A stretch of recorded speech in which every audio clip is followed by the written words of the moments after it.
Welcome back to the channel, guys. It's time for volume 3 of Oshi no Ko.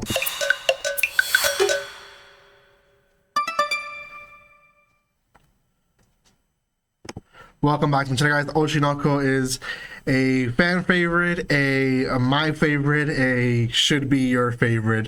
It's a pretty good series. Volume 3 is really good. If you've seen the anime, you've probably know a lot of the content in this volume, because this one is still part of the current season that is already out. It did air on High Dive, so make sure you watch it there if you want. Also, thank you to Yen Press for sending me a copy to review. This is volume 3.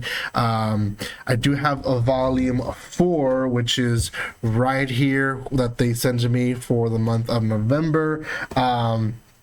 You bet your butt that I am going to be reading that one as well very, very soon. So we do follow the story of Aqua and Ruby, who are the two kids of a famous pop singer, pop idol.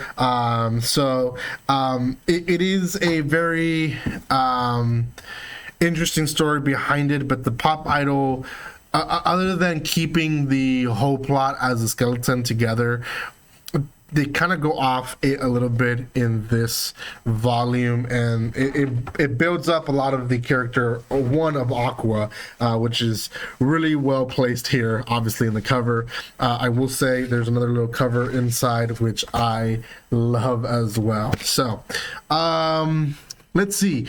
In the beginning of the volume, we get a little comical relief with Ruby and Kana, and essentially them trying to increase the viewership and their potential. So they have this little what's his name, Pimon or Payan, I believe is his name, and they go into being like his sidekick and stuff like that.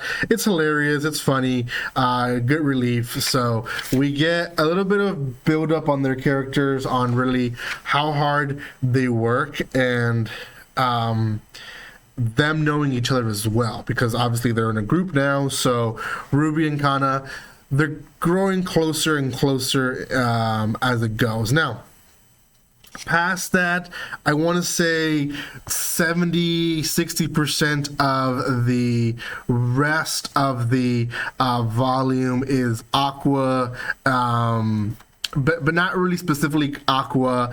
It's going to be on Akane, which is a girl in the drama TV run that Aqua is all about, or is in, sorry. So they're essentially recording this show, and it's kind of a high school kids finding each other and falling in love, and it basically a bunch of idols or up and coming idols from different genres and different resources. So you have ones that have been acting, ones that have been modeling, ones that have been singing, online stuff. So you have all this type of stuff. It's very common in the Asian social, I guess, way of doing. If you're an up and coming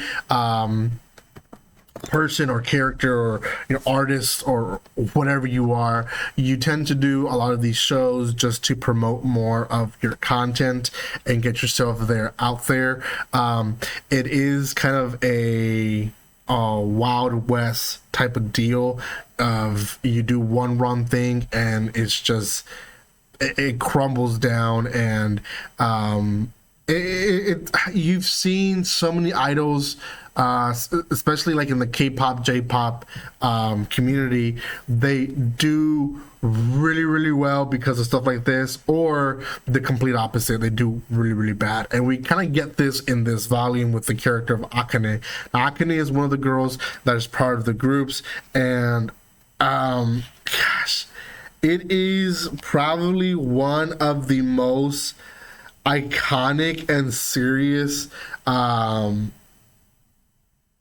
I guess episodes. There are multiple episodes of it, of Oshi no Ko in season 1, and it is when Akane essentially she loses it. I mean, she gets people criticizing her left and right, people who don't know her at all, and then people that I think there's like an online post of someone who says that went with her to school, and they kind of twist and turn things. Like I think this one character says, like, "Oh yeah, she thought she was all that, and she thought she was better than everyone, and acted like we were nothing, and always too busy to do anything." Where, you know, I've had friends that are maybe not in the industry itself, but they're training, either they're in sports or whatever, and they're very passionate about it, and it can come off that way sometimes, but that's the negative way of seeing it, and people were just badgering her, right? And same thing with stuff that I know, you know, with people that I know, is that they'll get so focused on their sport and art or whatever it is, which again, not a bad thing, but people will say, oh yeah, they don't care for anyone because they're so focused on that one thing. And in reality, what it ends up being is that they're very passionate and they're very much wanting to improve the skill, that they kind of shut out everything out without them knowing, right? And it can come off bad. Now, there is a little bit of a relief or change to the character herself. She does better. There's a whole breakthrough with it.